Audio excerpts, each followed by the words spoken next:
Well, good afternoon, welcome, and Happy New Year to those that I've not seen, which are many. I'd just like to welcome you to the PCI public lecture series, and just to flag up some future public, or the next public lecture will be from Alice Borki, who's sitting just in the middle there, who will be speaking on the 19th of February with her presentation entitled Sheep Software, Wine and Theatres, Understanding the Cultural Commons. Definitely a way more exciting title than mine. So my name's Stephen Dobson. I'm in the School of Performance and Cultural Industries. I'm an Associate Professor of Creativity and Enterprise. And so it shouldn't be too much of a surprise that this talk, I guess, pulls together both creativity and enterprise. And particularly, we'll be talking or be thinking about the notion of propinquity. Now, we'll get into definitions and all the sorts of stuff that you would usually get into in a talk like this. But just to give you a little bit of a heads up, basically propinquity is functional distance. It's not just proximity. It's not just being geographically close to something or someone. Propinquity is a closeness that is also a cultural closeness, a knowledge closeness. Throughout the talk, we'll be exploring the notion of clustering and the proximal togetherness of organizations, of creatives.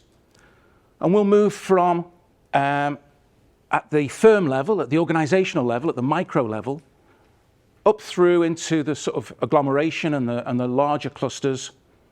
And I'll present a couple of pieces of research, one from a few years ago that is talking about the cultural closeness within an organization, and then we'll move to more recent research, which will include the Cultural Institute's Creative Labs and the work that is being done there to forge closer connections between, in the case of the Creative Labs, usually scientists and artists.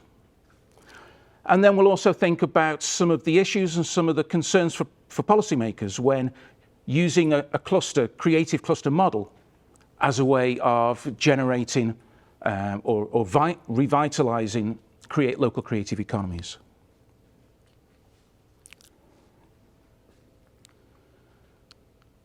So existing research around entrepreneurship emphasizes the importance of networks, collaboration, and proximity. And obviously, this is in relation to the notion of agglomeration or clustering. And obviously, this means that there's a predominantly spatial explanation for the way in which clustering is able to support creative businesses. One of the issues that we will explore throughout this talk is the nature of these clusters and to what extent the individual artist, the individual practitioner, feels that this is something that they can connect to and they can be supported by. There are 47 primary creative clusters in the UK. And in the Nesta report of 2016, 40 of these are described as high growth, predominantly tech clusters. We can see some of the stats on the right there, referring to Liverpool's City Region Creative Cluster, one of the fastest growing tech sectors in the UK. 4,000 digital companies employing 20,000 people. It's a national data centre for digital innovation. Digital productivity increase of 41%, higher than the rest of England.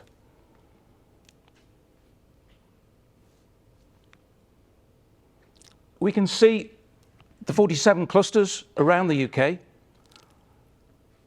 Anybody who lives in the north will obviously be aware of the divide. But we can see that the green are the high growth clusters, but all are, and also orange are basically high concentration and high growth.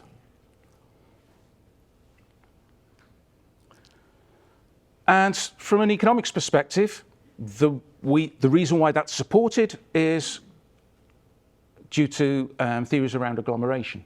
Agglomeration referring to the clustering of firms in particular geographic areas. There's been a lot of, obviously, of research that's looking at the effectiveness of agglomeration, and it's supported by the fact that it's observed that the effects of agglomeration decrease as distance increases.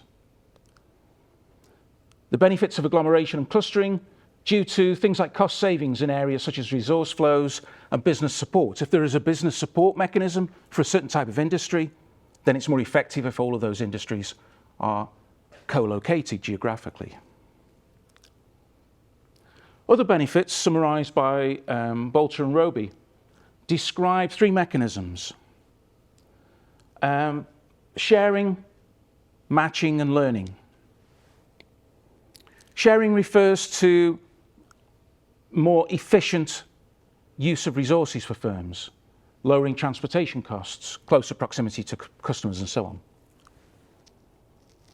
Matching is about being able to match your skills to lots of organizations of a similar type. If you're involved in digital media, if you're involved in 3D modeling, coding, for example, then having firms of a similar type will mean that you're more easily able to match your skills and expertise. But it's the third one that I think is one that we might question and explore further throughout the talk, and that's learning. It's described that agglomeration creates knowledge spillovers in which firms and workers learn from each other. Knowledge-based industries, where sharing ideas are central to the production process, benefit the most from agglomeration. So this idea that it's us in the creative industries that would benefit most from the clustering and agglomeration processes. And it's also described that agglomeration effects are evident from the micro to the macro, from the individual organizational level to larger regional clusters. So let's explore this learning proposition a little further. Bolter and Roby go on to say that one of the primary benefits of agglomeration is that it decreases the cost of generating new ideas. Obviously, in the creative industries, the value proposition of most organizations is on its creative offer, on the new and innovative products, services that they're able to bring to the market. And that knowledge spillovers occur when individuals connect, speak to each other, collaborate, leading to what Bolter and Roby suggest as a faster spread of new ideas.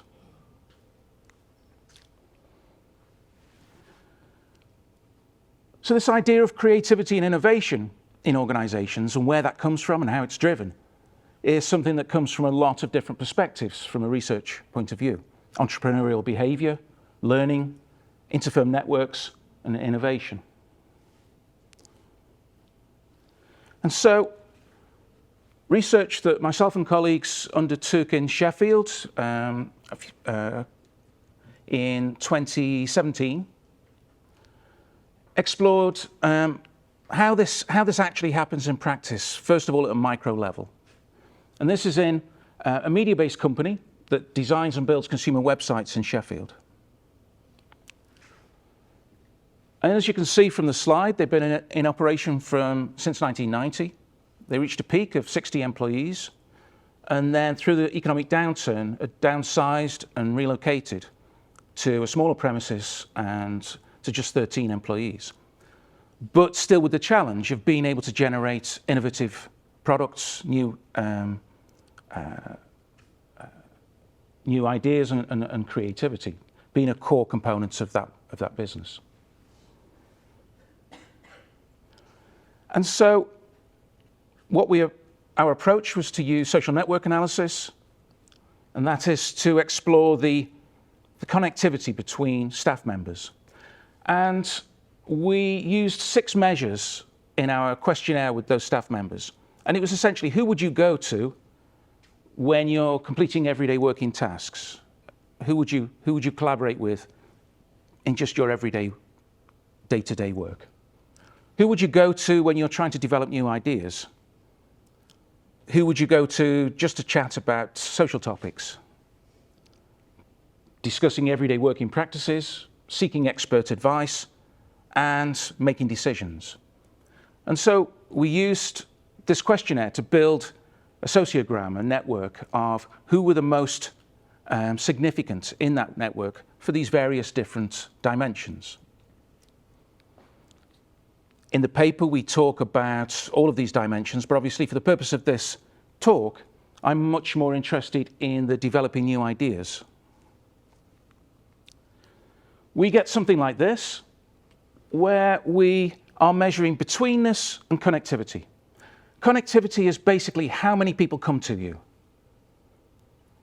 Betweenness is more to do with how many people in that network would have to pass on information in order for it to come to you.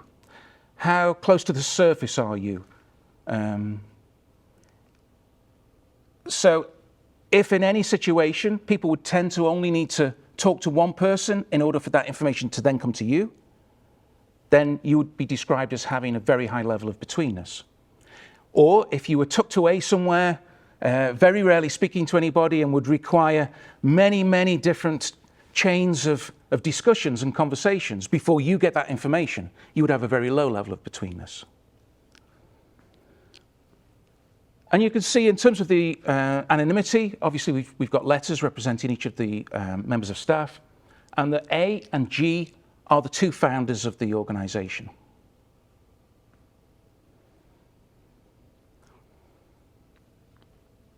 You can see, for example, that A in the tech team has a very high level of connectivity in terms of expert advice. However, when it comes to new ideas, you can see the likes of B, K, who are not founders, have got a higher level of connectivity in terms of new ideas and inspiration. And whenever I've done this work with many organizations, it's always a surprise to the founders or the owners that they're not more important, that they're not more significant in many of these sociograms. Just an example of one of the sociograms, we've dropped this into the workplace setting. This wasn't anonymous for the company involved, which is why they would obviously be able to identify who they are. But we can see, in terms of connectivity, the likes of G, K, B, A are all highly significant in terms of how many people would come to them for new ideas. Now, the problem, obviously, with any quantitative approach like this is it doesn't really give you the depth and the texture of what's actually happening. So we also did interviews, and in many ways, these give us more of an insight. G explained that F is the most approachable techie. All the others think that you should know everything, and F speaks plain English without being condescending. B offered a verbal explanation which F queried, and so B then proceeded to draw that explanation out on the whiteboard next to his desk. F came over to have a look and check his understanding. K's enthusiasm is a key part of helping some of the innovative ideas gain acceptance, even amongst the more resistant staff members. What you can see from these interviews is that it's not just the functionality of distance, it's the expressiveness, it's the narratives that go along with that information, which enable them to be embedded.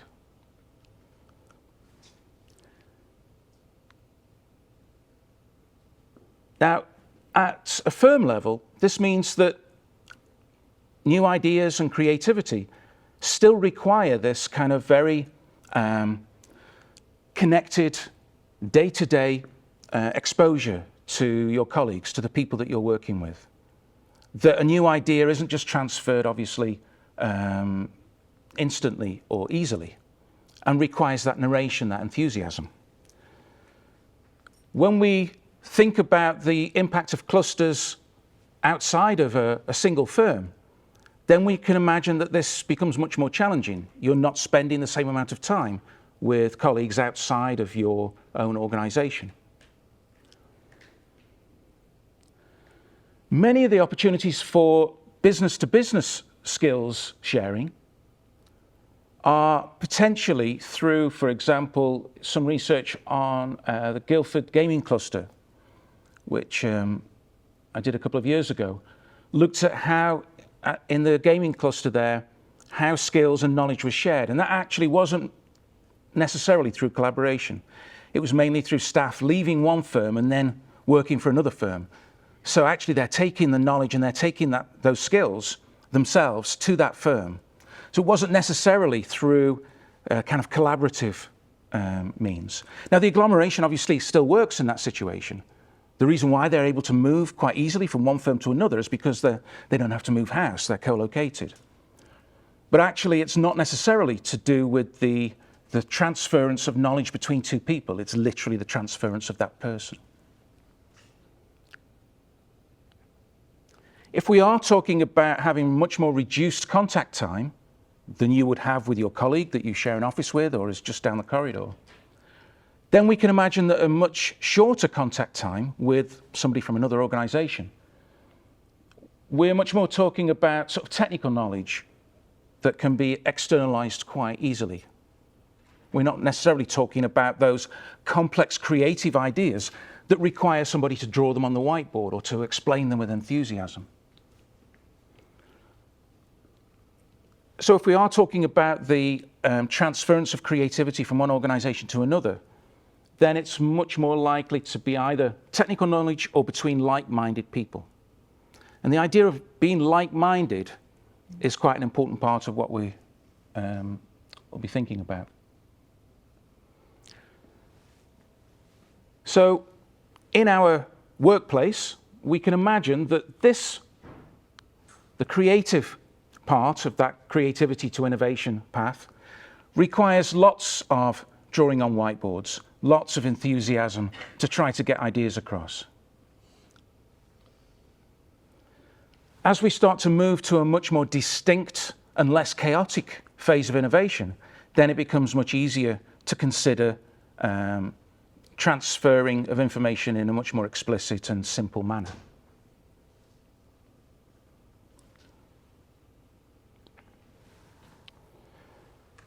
Going back to 95 and a very popular knowledge flow model from Nonaka and Takeuchi, they describe this way in which knowledge flows around an organization. And that when we're talking about creativity, it's much more about the tacit to tacit transference. Things that can't easily be explained, things that can't really be written down in a manual or a very simple description. Creativity is something which is much more tacit, much more personalized, and obviously therefore is a much more complex process.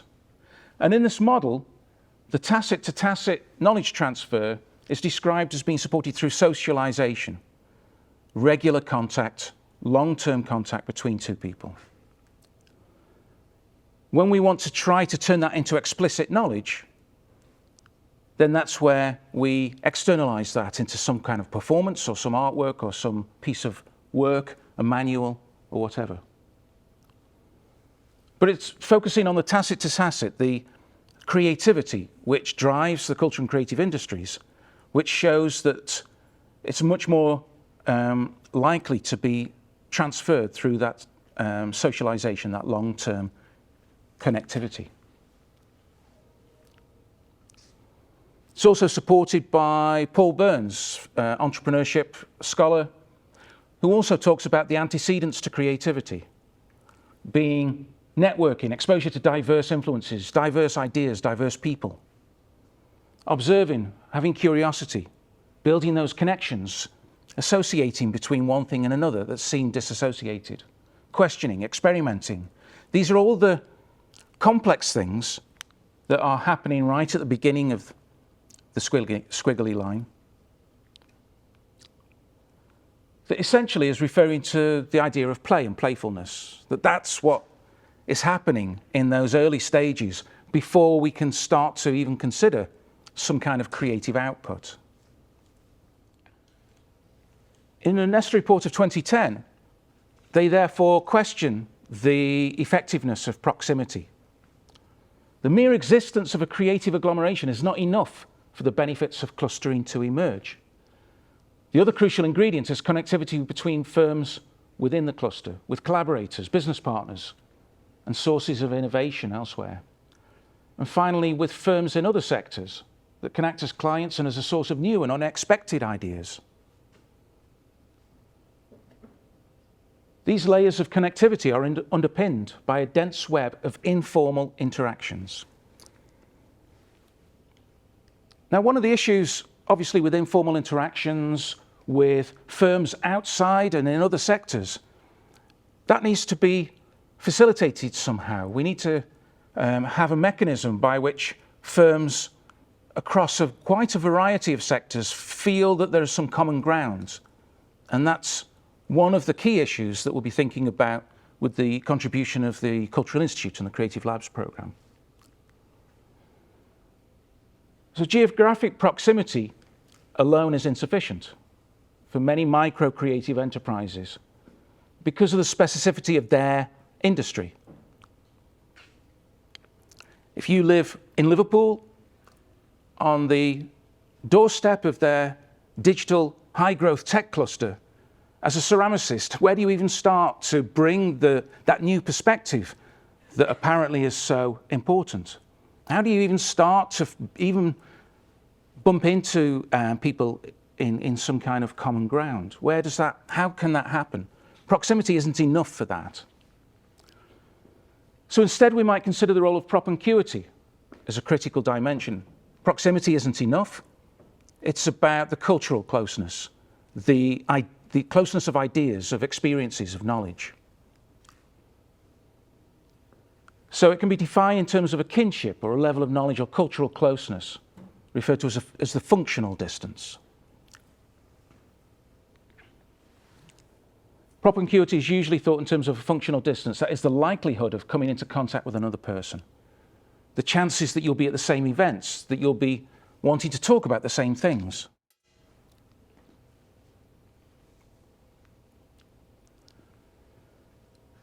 And so, in exploring that, I wanted to present some research that is about to be published, looking into the impacts of the Creative Labs over its over 12-year existence. This is in collaboration with Sue Hayton, who used to be the director of the Creative Labs, and Lorena Serrano Tamayo, who was one of our master's students and who conducted the interviews and produced a lot of the underpinning work for this research.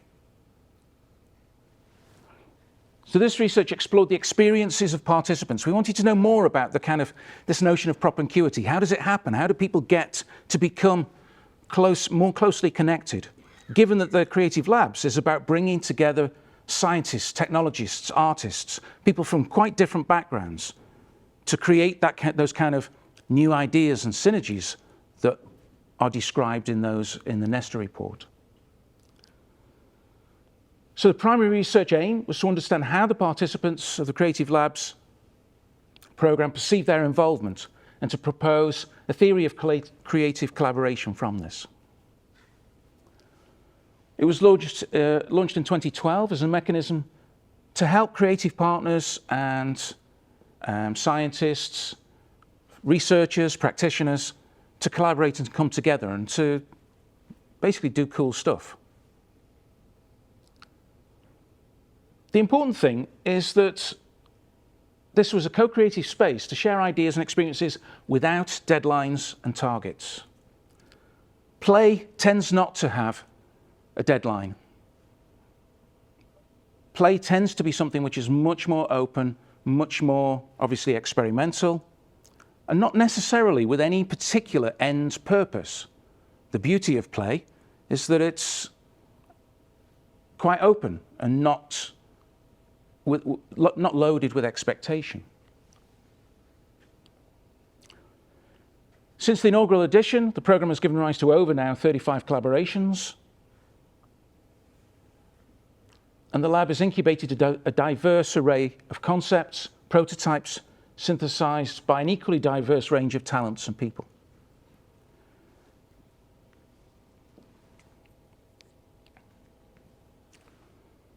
I love the description from the Cultural Institute that it's an engineered serendipity.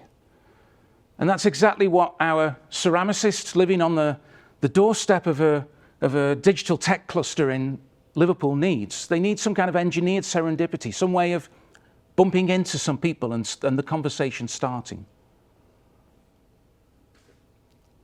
It's an agreement, commitment, and a process of collaborative action between the participants. And so it's therefore acting as a kind of a third space, this sort of place outside of your normal working patterns. It can trace its origins in the culture hack movement, as well as from Future Lab in Linz and Media Lab in Madrid. These also offered up these kind of new modes of innovating and supporting innovation.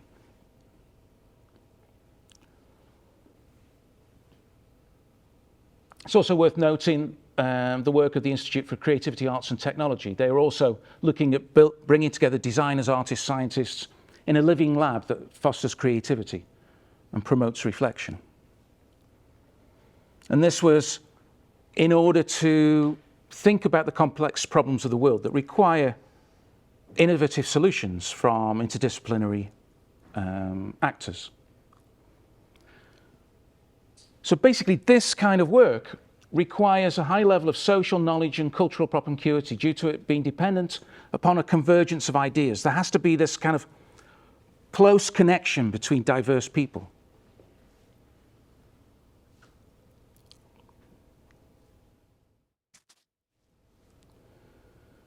In terms of the methodology, we applied a qualitative approach from an initial sampling frame of 21 participants. We were able to interview 14 of those, and these were people that had taken part in at least one, or actually only one edition, across the whole life of the creative labs. Our aim was to understand their experience, and so the 14 represented 5 editions: 2012, 2015, 2017, 2018. 7 were from arts practices, and 7 were academic researchers, mainly scientists.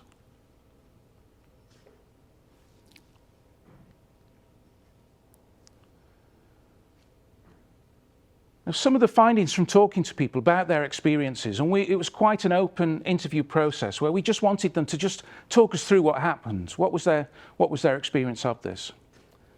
And what we drew out were quite commonly reported from the participants. That creativity is a social consensus. It required a level of open playfulness in order to find some kind of common ground, about being flexible and building creativity from that, I guess, that sort of consensus between the two parties. They described that rather than really changing so much about what they did, it changed a lot about how they talked about what they did. They felt that they developed a fresh perspective on how they might conceptualize and talk about their work and find different ways to be able to reach out to different audiences. Something that's a very undervalued part of any collaboration is that they described it as being fun. It's often an overlooked aspect of creative collaboration, but fun is quite important to mitigate concerns and worries and fears when going out of your comfort zone. You need to feel that if you are stepping out of your comfort zone, then this isn't a particularly anxious and arduous experience.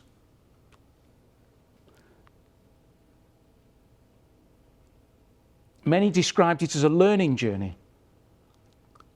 and reflected on being exposed to a different environment, whether it was the researchers that were moving into the practitioners' spaces or vice versa. And on that learning journey, they were building a closer understanding of knowledge domains, previously far from their usual professional experiences. In the Creative Labs editions, there were textile artists and fabric artists working with molecular biologists. They were from very different backgrounds and worlds.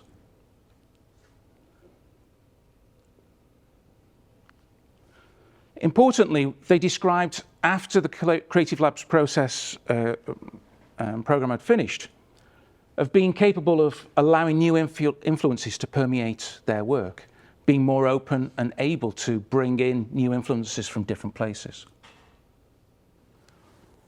They described searching for new approaches, exploring opportunities for personal development. It wasn't all just about the creative outputs, it was about their own development as well. And the value in terms of supporting mental health and well-being through the act of trying something new.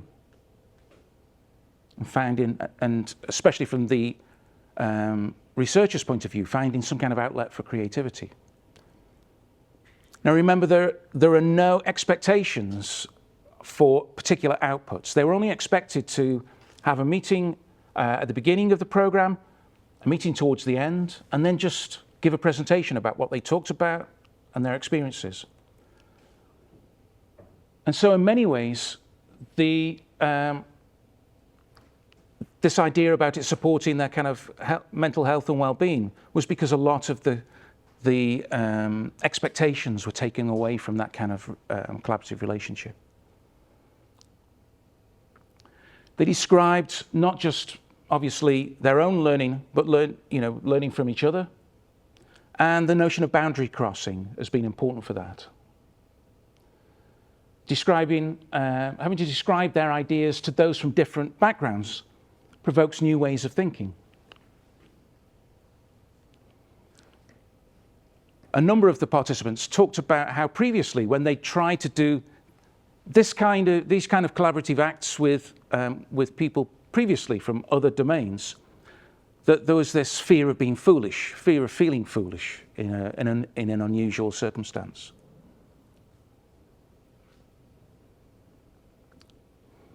Pretty much all of the participants described the very beginnings of the process as being in a state of flux. Uncertainty, being in between, not really being certain about what the conversation should be, how that should pan out. That even their own professional confidence felt a little bit unsteady and uncertain in this initial stage of experimentation.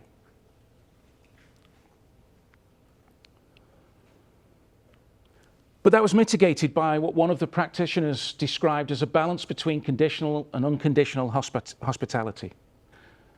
And that the Creative Labs provided this unconditional hospitality, which mitigated those kind of fears and uncertainties about being in an unusual space, not really knowing what to do.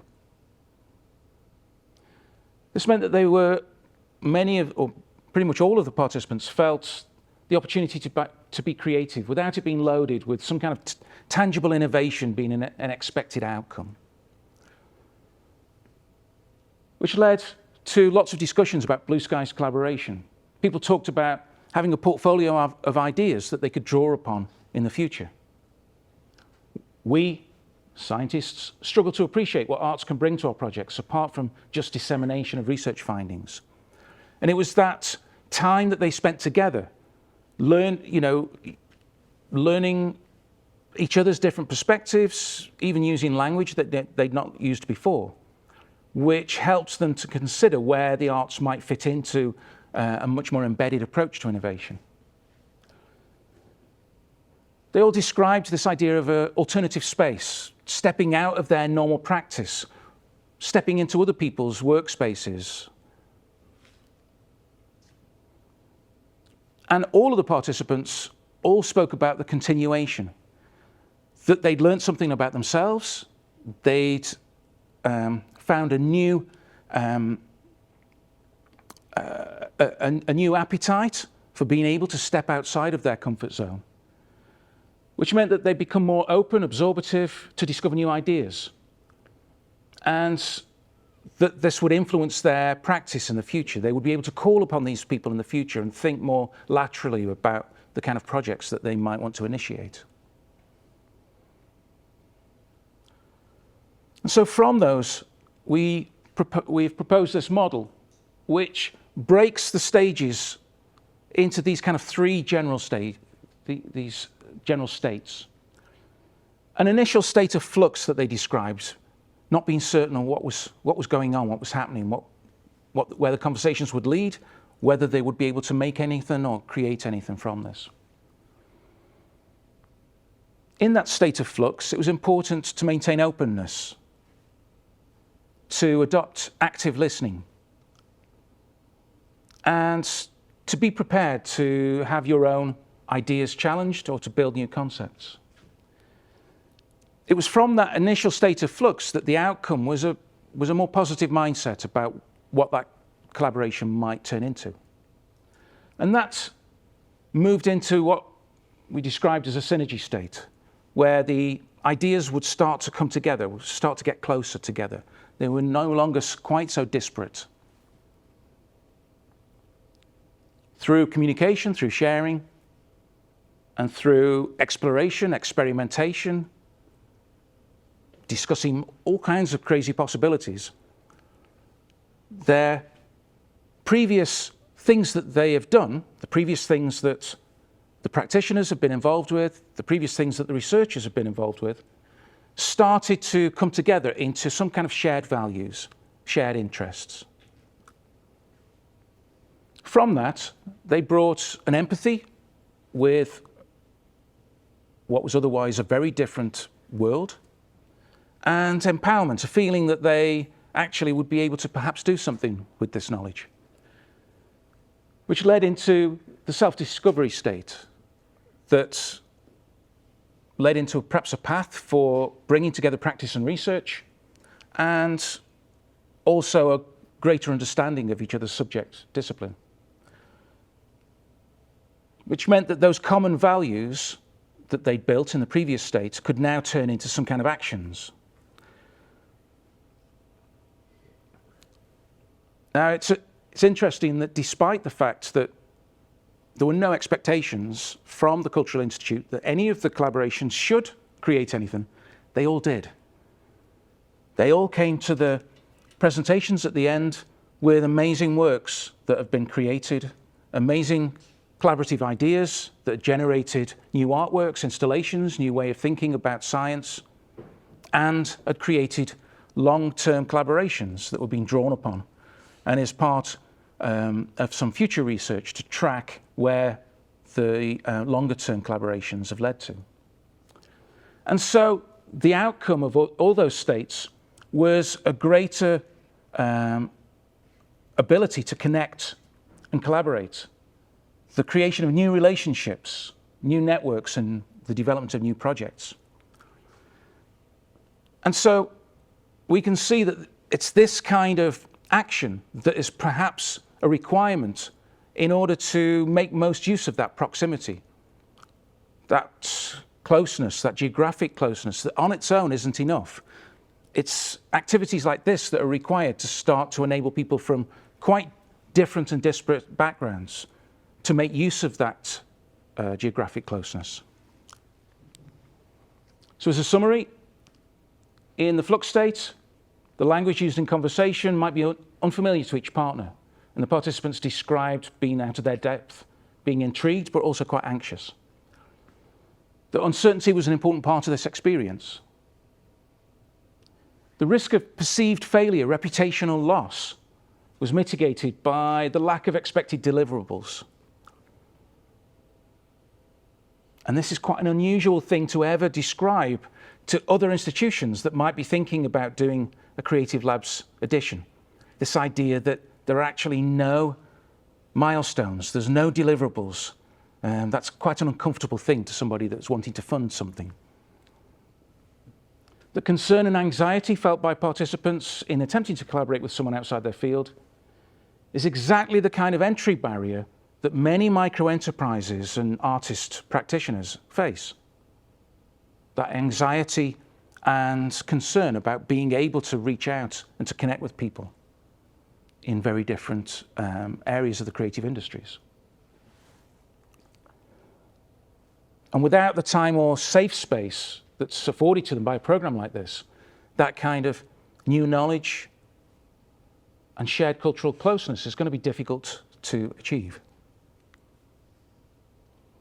So in that middle state, the synergy state, they'd found common ground. Their previous actions, their previous experiences and activities became shared through conversation to help them form a set of common values, things that united them in terms of what made them tick, what made them do what they're doing.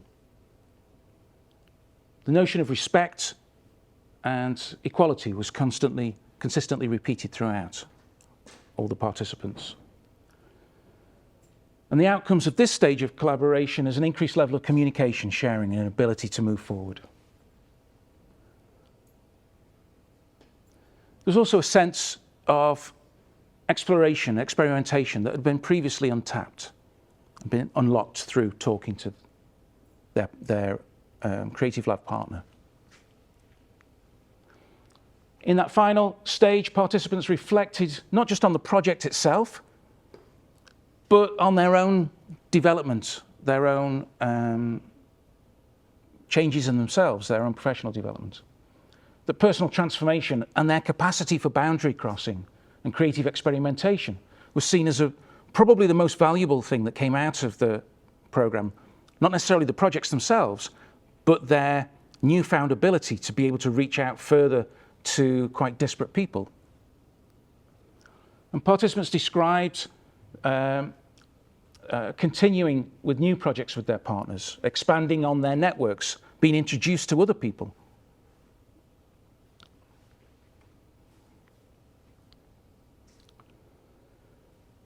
Throughout the interviews, all of the participants described this need for fun.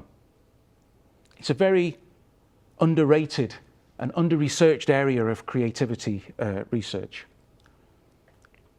Play is often acknowledged as a valuable means to spark innovation, the playfulness that comes with creativity. But play is often prefixed with the word serious in education and business. It's loaded with the expectation of a tangible and valuable output. I guess serious play sounds more palatable than just play when it's in an organizational setting. The research that we did demonstrates the importance that the interviewees placed on playfulness and fun alongside their professional practice, and especially to mitigate the anxiety of going out of their comfort zone and boundary crossing.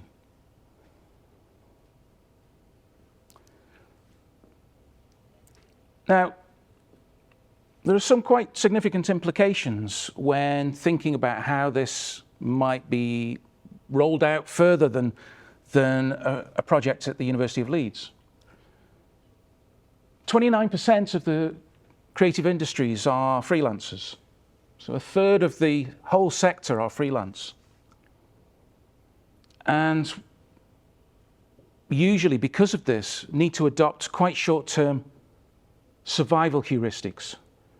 It's about getting the next contract, getting the next commission, delivering that contract, delivering that commission. And so many the micro-scale nature of these organizations, or the individual nature of freelancers, means that innovation's actually quite a difficult thing to prioritize when you're focusing so much on delivery. Paradoxically, it's quite difficult to be creative in the creative industries when you're working on your own in such a small organization. Play and playfulness seems to be something which takes time and certainly defies any kind of return on investment analysis. It's difficult to justify spending time acting playfully without any particular tangible outcome when you need to pay the bills. And so, whilst knowledge spillovers do exist in the creative industries, we might consider that perhaps they characterize that cluster.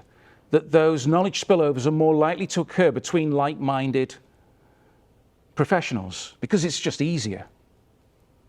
But also it might also characterize and reinforce the disparities in those industries. From a recent extended reality XR Network Plus evaluation into the sorts of organizations engaging with the XR creative cluster, it was identified that no applications for funding had been received from applicants identifying as in that list that you can see in front of you. And so, whilst knowledge spillovers and creative collaboration might exist, perhaps it only exists between those that already have that propinquity, that cultural closeness. Because as the Creative Labs suggested, it takes a long time to break those barriers down and to step out of your comfort zone, to work with somebody in a very different space. In this sense, we might consider that the gaps and inequalities that might be evident in various creative clusters, many of which are high growth, many of which are tech, are intersectional. And we can imagine that whilst proximity might help us to mitigate that top gap, it doesn't do anything to mitigate any of the others.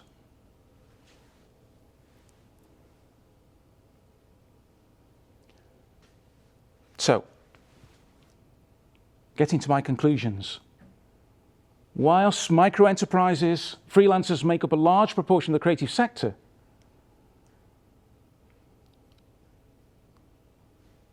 most of the creative clusters are actually focusing on high growth, on actually a much smaller proportion of the creative sector. There's a concern that many arts professionals perhaps lack the opportunities to collaborate in the wider creative economy, harnessing new skills, technology and approaches because of some of the barriers that the Creative Labs was so good at mitigating, but we don't necessarily get the same opportunities outside of a program like that. So a key implication from the work is the role of propinquity, or conceptual cultural closeness, in creative collaboration.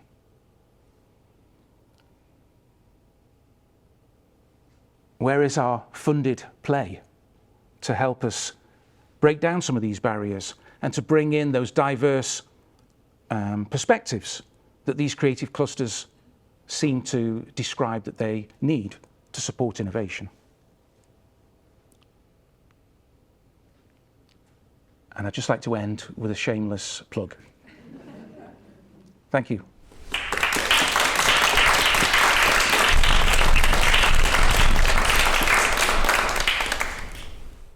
I don't know if there's any questions at all. Yep. You've highlighted the barriers created by a lack of diversity and alienation that may result from that. I'm wondering if there's been any observed mitigation either in recruiting participants or within participation itself that is the result of commercialisation and competition as an imperative in the creative industries. Yeah. No, it's a good question. I mean, I've been working with Creative Wakefield just down the road, and they very much have been looking at that. This kind of even things like business support is seen as not quite feeling right for a lot of creative practitioners. The way in which business support is presented, the language that's used, again, there's this kind of mismatch. Now, actually, that's not because of this kind of trope that artists are not interested in money. Artists are. But just the way that the business support is presented just doesn't quite hit the spot and just doesn't quite work that way. So in many ways, that kind of, it's not just competition, but it's a particular conception of competition, a particular way of delivering competition in regions, and a particular way of delivering business, which disconnects with many organisations. Thank you very much for this very inspiring discussion, and thank you very much for touching on playfulness and fun. How do you think that perhaps might feature a bit more as ingredients of experimentation in a funding application? How would funders really be more comfortable with those two aspects of the pricing, of the process, of the work we do, and what can we do to encourage more? How can we feature more playfulness and fun in the work we do? Yeah, it's a brilliant question. There's been some work from European Cost Action, one of the kind of, I guess, policy support programs, which is looking at funding in the cultural and creative industries. And they're describing this idea of trying to even lengthen delivery times, have much more flexibility in how you deliver your work packages. You know, for all of us that write funding bids, it seems as though you've pretty much already got to have done the work before you can say very specifically how every deliverable is going to be you know, conceived.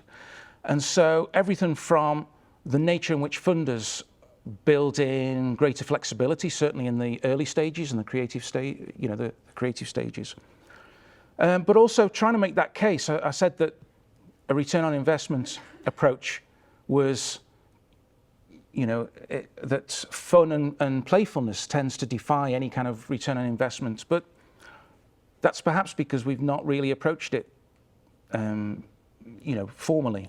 And so, you know, making that case for why fun and playfulness is a very important part of delivering on the innovation that creative organizations are supposed to deliver on. And more funding that mirrors a similar structure of the creative labs. So more funding which is completely experimental with none of the expectations that people will deliver something. Funders obviously don't like this because they want to make sure that something happens. But in the case of the creative labs, something always happened.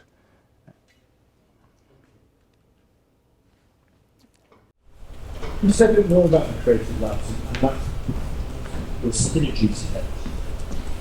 I'm interested in the kind of kinship that might not have been disciplinary, but it's certainly institutional. I.e., you know, brokered by the university with a set of expectations. Did that kinship emerge with any kind of fostering from the Cultural Institute?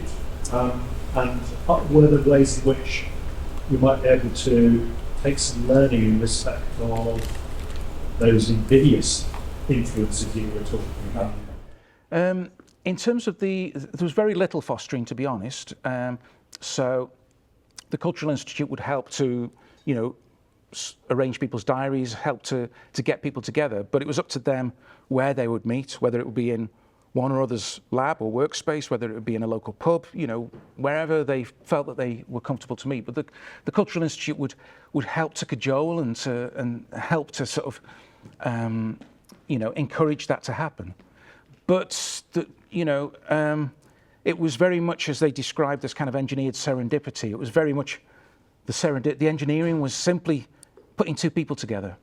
I guess the actual curation at the beginning was very much part of that, because the way that it works is obviously that you put in a very short outline of what you're interested in and what you might want to play around with, and the Cultural Institute would matchmake based on those descriptions. So they would imagine that perhaps there could be some interesting conversations between these two people. Not that they were necessarily very propinquitous, but that potentially there would be just some interesting conversations that would come out of it. So I guess in that initial matchmaking, there was a little bit of that engineering, but apart from that, it was simply just help with people's diaries and helping to cajole people to have those conversations. Thank you very much. This was really, really interesting.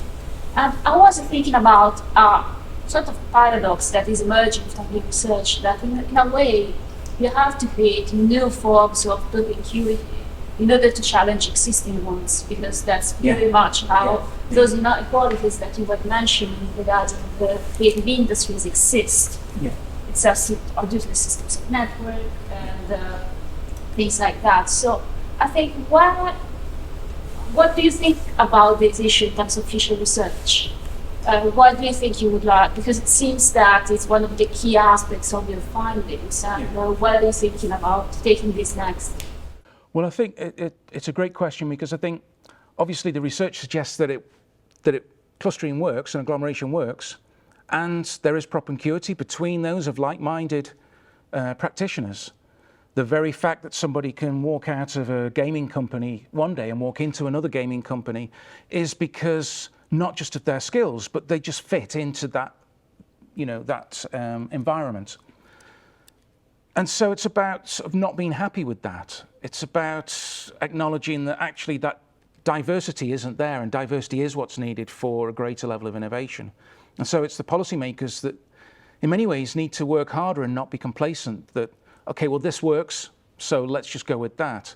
But to acknowledge the disparities and acknowledge those that are excluded, those creatives that are excluded from these high growth clusters because of just not having the same kind of priorities and values, or certainly not having the opportunity to explore those with other people in any kind of meaningful way. A networking event where you have a coffee and you swap a business card isn't enough to build those connections.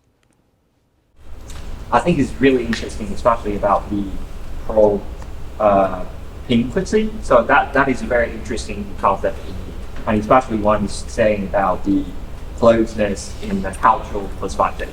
So I wonder whether you have considered, especially in the creative lab of University of Leeds, the international stuff and how much kind of like the international cultural background and diversity of those cultural backgrounds has influenced on the people's closeness between each other. Because it might be quite different from the Chinese perspective, that we have two different kind of closeness in the entrepreneurship. One is superficial level of closeness that is highly related to the person, as well as how the people have been influenced by the power relationship and interpersonal communication. While the other half is more like in the business and commercial side, and how this is driven by the capitalists and the kind of like money-driven and profit-driven soft. So have you ever considered within the creative lab and your interviewings how much the international stuff and their backgrounds, the culture background has influenced this kind of like closeness within the institute? Yeah, it's a great question. It's difficult because they also have had international editions, so it kind of skews a little bit because of the way in which some editions are very specifically for international collaborators. But when we approached the interviews, we approached in a very open manner, and we gave people the space to talk about whatever their anxieties were. Now, their anxiety did tend to come more from a professional rather than there were no sort of language barriers being described, or there was no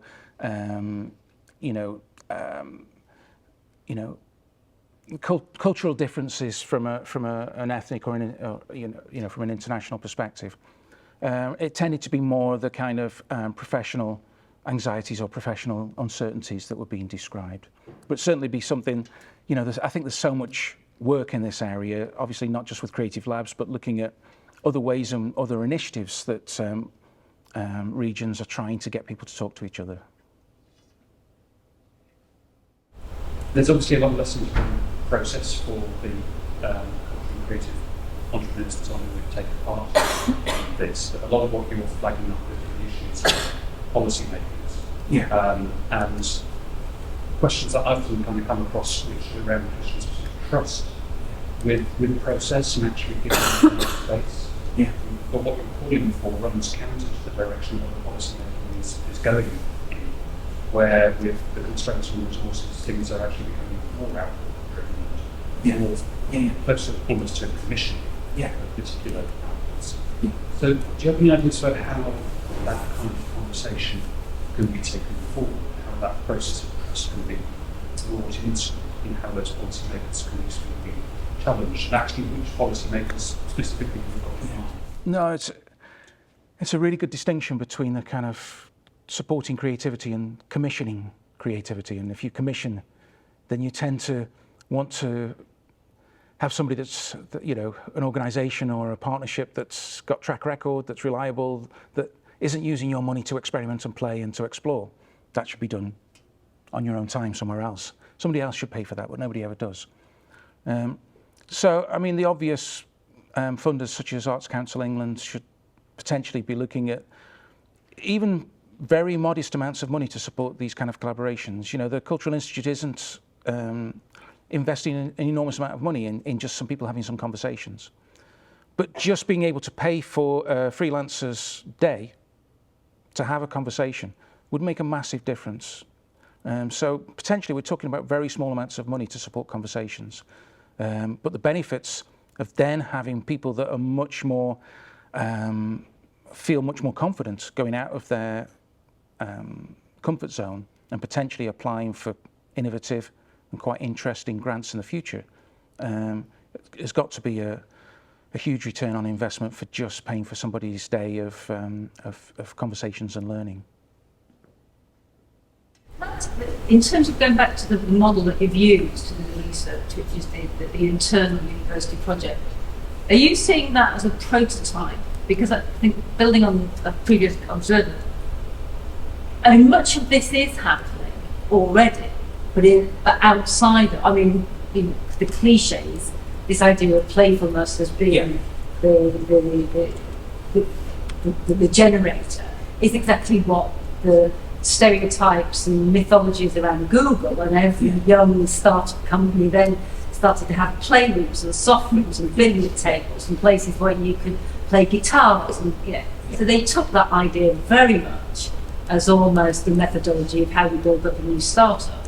So what are you, so in looking at a particular, as you said, a sort of a constructed serendipity context, which is the collaborative methodology model, which has been around for at least, I was working at the Arts Council at least 30 years ago, so, and I wasn't new to it then.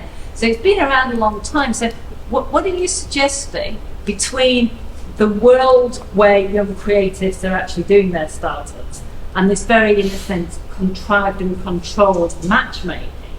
What are you drawing from that would then either be applied or would allow you to observe what is already happening differently? Because that's what I'm kind of interested in. How are you observing what's already happening differently because of this?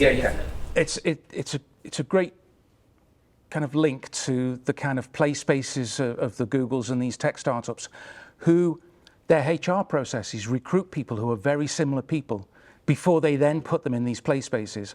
So already these people are very, very similar educational level, very similar knowledge levels. So the playfulness that we're talking about is actually very, very superficial and much more to do with staff retention than it is to do with generating new ideas. Those new ideas come from people from completely different backgrounds, people that would never be recruited for the same post in a Google or a Silicon Valley type tech startup. These are people that would never find themselves in the same restaurant, bar, evening venue. So in many ways, to tackle some of these disparities that we're talking about, there does need to be an intervention that isn't at the firm level, because the firm has already recruited people of a very similar type, but is actually at some other level which enables people to have the possibility to make and to collaborate and to explore, but not in their own time, not in their spare time, because nobody, especially in the creative industries, nobody has any spare time to do that. So really, although you gave us one kind of conclusion in your presentation, I'm sort of interested in a different one, which is actually around the nature of play. Yeah. Because what you've just described to me just then, what you've just described to us, is the one model of play that's happening within the existing creative, playful tech model. Yeah. Actually is a different kind of play, qualitatively, but more than qualitatively, in terms of socializing, in terms of relationality. Yeah. Because actually what I'm drawing from what you're saying, and the more exciting way to me, is that the same people are playing, the same kids playing with each other because they like each other and know each other. So whereas actually what you're talking about is not what just might happen in terms of innovation if you bring people of difference together. But what I'm actually interested in is extracting that model and saying, so what happens with ideas around citizenship, empathy, Yeah. sustainability, so on and so forth, if you bring those Yeah. people I mean, together. what we- because the opportunity, because actually what we know socially is that most of us actually behave like we Google in our social lives. Yeah. We actually very rarely start to break out, Yeah. and that happens very quickly. And what we need is the opportunity to put in an intervention and then to explore whether those disparities, whether we can chip away at those disparities. So those are, some quite interesting avenues for further funding bids where we aren't able to put in any playful experimentation in. Also, you asked about the model, and one of the purposes to create the model is to develop something tangible that a potential funder or a backer from another organisation could look at that and see something slightly more process-oriented than just this kind of very loose term of play, which is great, but tends not to be something that's easy to sell or easy to fund. And so that kind of model helps to, I guess, describe the process a little more, so it's less intangible. So thank you again for coming out.